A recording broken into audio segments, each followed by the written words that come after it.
তুই যত তাড়াতাড়ি, না না না, এক্ষুনি এই মুহূর্তে তুই রাঙাকে নিয়ে এই বাড়ি থেকে চলে যা। আচ্ছা আচ্ছা, নয়তো তুই রাঙাকে ওর গ্রামের বাড়িতে পাঠিয়ে দে। তুই এখানে থাক, মোটমাট এমন একটা কিছু কর যাতে রাঙা এই বাড়িতে না থাকে, কিছু একটা কর। কারণ এই একটা মেয়ের জন্য আমরা এতগুলো মানুষ বারবার প্রাণের ঝুঁকি নেব কেন? আর তুই ঠিক কর, রাঙা আগে নাকি এই বাড়ির লোকজন আগে? আমরা আগে বল।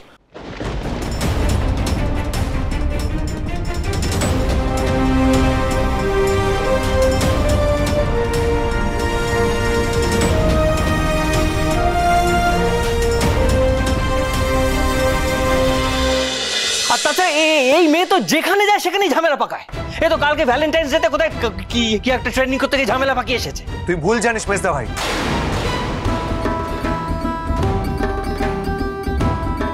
রাঙামতি কোনো ঝামেলা পাকায়নি।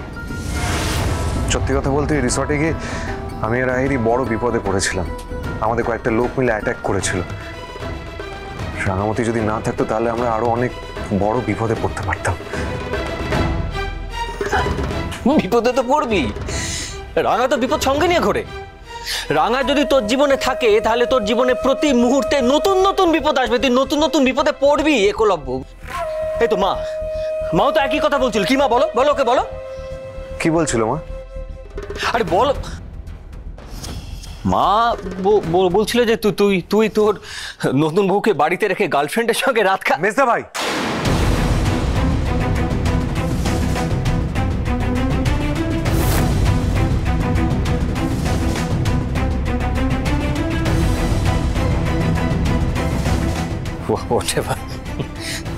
কিন্তু তুই যে কাজটা করেছিস তাতে তো আমাদের কারো সম্মান বাড়ছে না, তাই না একলব্য? আর তোর সম্মান হানি হচ্ছে কিনা সেটা আমি জানি না, কিন্তু বাবার তো একটা সম্মান রয়েছে। বাবার তো সম্মানটা নষ্ট হচ্ছে তোর জন্য। এসব কাজ করা যাবে না। তুই আচ্ছা দেখ ভাই, দেখ, আহিরিকে তুই ভালোবাসিস, আহিরিকে তুই পছন্দ করিস, আহিরির সঙ্গে তোর এঙ্গেজমেন্ট হয়ে গেছে, খুব ভালো কথা তো। তুই রাঙাকে সাইড করে দে, আহিরিকে বিয়ে করে না, আমাদের কারোর কোনো আপত্তি নেই।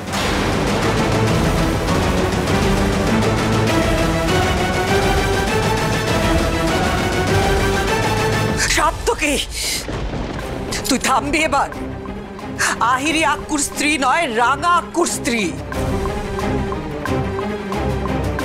আর আক্কু, আমি তোকে একটা কথা বলে দিচ্ছি, এবারে কিন্তু আহিরিকে তোকে ছাড়তে হবে আক্কু। কাল তুই যেটা করেছিস সেটা সত্যি তুই ঠিক করিসনি। মা, তোরা ঝগড়া করিস না। আর মেজদাদা বাবু, আমি সব জানি। কি জানিস তুই? পুলিশ একটা হাত সকালে ফোন করে আমাকে কথাটা বলেছিল, আর তার সাথে এটাও বলেছে যে ওই নকল কোচ স্যারটা আমার ক্ষতি করতে পারে। হলো এবার? মা দেখো, দেখলে নিজের চোখে, দেখলে রাঙাকে? বাবা দেখলে তো, নিজের কানে শুনলে তো, সকাল থেকে জানে, কিন্তু এতক্ষণ মুখে কুলু পেটে ছিল, পুরো কথাটা পেটের মধ্যে রেখে দিয়েছিল। কেন বলতো? হ্যাঁ, যাতে বাড়িতে আরেকটা অশান্তিও লাগাতে পারে, যাতে বাড়িতে আরেকটা অশান্তি হয়, তাই না? না মেজদাদা বাবু, আমি সেটা কখনো চাই না। তুই একদম ঠিক কথা বলেছিস। এই রাঙা, কি বলছিস কি তুই এসব? মা, আমার কথাটা একটিবার শুন। আমি এই বাড়িটা থেকে বেরিয়ে গেছি জানতে পারলে আর কেউ এই বাড়িটার দিকে তাকাইবে না, কিন্তু আমি এই বাড়িটাতে থাকলে আবার অশান্তিটা হতে পারে রে মা। তাই আমাকে এই বাড়িটা থেকে বেরিয়ে গিয়ে থাকার ব্যবস্থা করতে হবে। আর এমনিতেও আজ না হয় কাল তো আমাকে এই বাড়িটা থেকে বেরিয়ে গিয়েই থাকতে হবে। আমি একটা কাজ করি বুঝলি তো, আমি বরং কোচ ম্যাডামটাকে একবার ফোন করি, ওকে বলি যে ওই একাডেমির যে হোস্টেলটা আছে না, ওখানে যেন আমাকে থাকতে দেয়। ওখানে তো বাইরের অনেকেই এসে থাকে রে, আর আমিও যেহেতু কলকাতার বাইরে থেকে এসেছি, তাহলে নিশ্চয়ই ওরাও আমাকে থাকতে দেবে। আমি বরং এক্ষুনি যাই। খুব লায়েক হয়েছিস না রে তুই? নিজের সমস্ত সিদ্ধান্ত নিজে নিতে শিখে গেছিস। কি মনে করেছিসটা কি তুই? যে লোকটা জেল থেকে পালিয়েছে সে কতটা ডেঞ্জারাস তুই জানিস না? আমরা তো জানি সে তোর ক্ষতি করতে চায়। জেনে শুনে তোকে এই বাড়ির বাইরে একা একা কোথাও থাকতে দেবো আমরা? কি মনে করিস আমাদের কাছে তোর প্রাণের কোনো মূল্য নেই?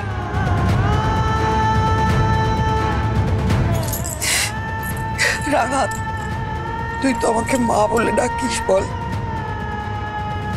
হতে পারে তুই আমার ছেলের বউ, কিন্তু তুই তো আমার মেয়ে। আমার মেয়ের এত বড় বিপদ ক্ষতি হতে পারে জেনে আমি কি করে তোকে বাইরে যেতে দেব, কি করে অন্য কোথাও থাকতে দিই? তোর মাকে এত স্বার্থপর মনে হয় তোর? বল মা, কিন্তু আজ আর এসব বলে তুই আমাকে আটকাস না, আমাকে যেতে দে। আর আমাকে নিতে একদম চিন্তা করিস না, ওখানে গিয়ে থাকলে আমি ঠিক থাকবো, আমার কোনো অসুবিধা হবে না। আর এই বাড়ির মানুষগুলাও নিরাপদে থাকবে, বোঝার চেষ্টা কর মা।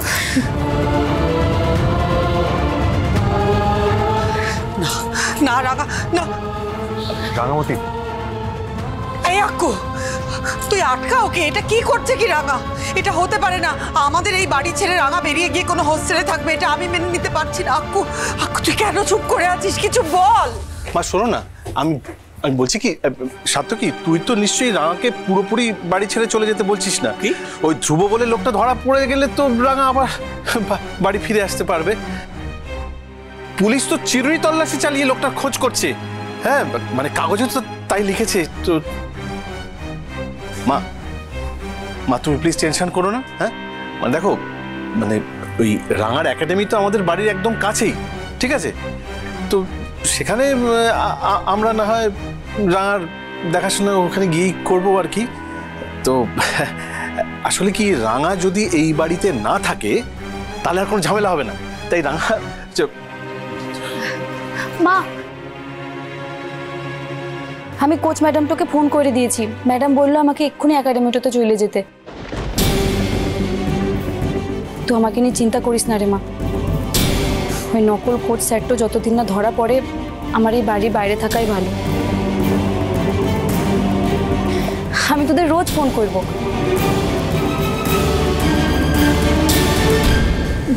পিসিমণি, বলছি তুই কিন্তু সাবধানে থাকবি আর খুব সাবধানে কাজকর্ম করবি।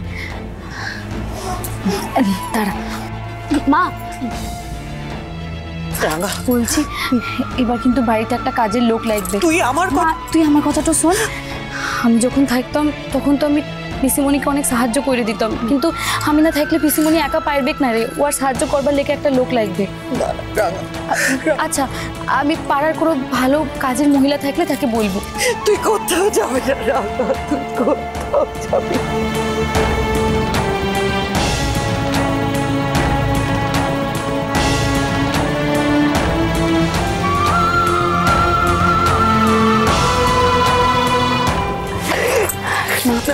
মা, আমি আসছি। বড়বাবু, আমি আসছি।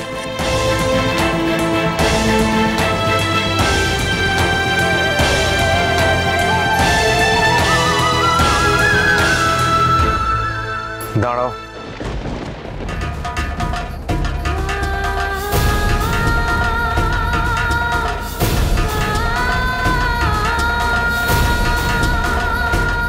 আমিও যাব। তোকে যেতে হবে না, আমি একাই যেতে পারবো। আবার বেশি কথা বলছো তুমি। এখনো আমি তোমার গার্ডিয়ান। তোমার গার্ডিয়ান হিসেবে আমার নামটা যায়, তাই আমার জানতে হবে যে তুমি কোথায় যাচ্ছ, কি করছো।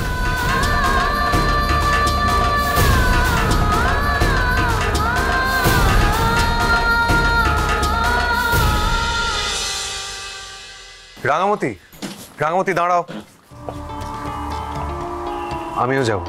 না না, তুই তোর অফিসটাতে যা, তোকে আমার সঙ্গে যেতে হবে না। আর এটা কিন্তু আমি অন্য কোনো কারণে বলছি না উড়ানবাবু, তুই তো তোর পেলেন্টো ছেড়ে যেতে পারবে না, তাই বলছি। আমি ওখানে একাই যেতে পারবো। আর ওখানটায় গিয়ে ওই ফর্ম টম যা দেবে আমি পূরণ করে ওখানে ভর্তিটা হয়ে যাব। তুই যা। ঠিক আছে, যা করার করো, কিন্তু রাত্রে বাড়ি ফিরে এসো। আমি কিন্তু আমি কোনো কথা শুনতে চাই না।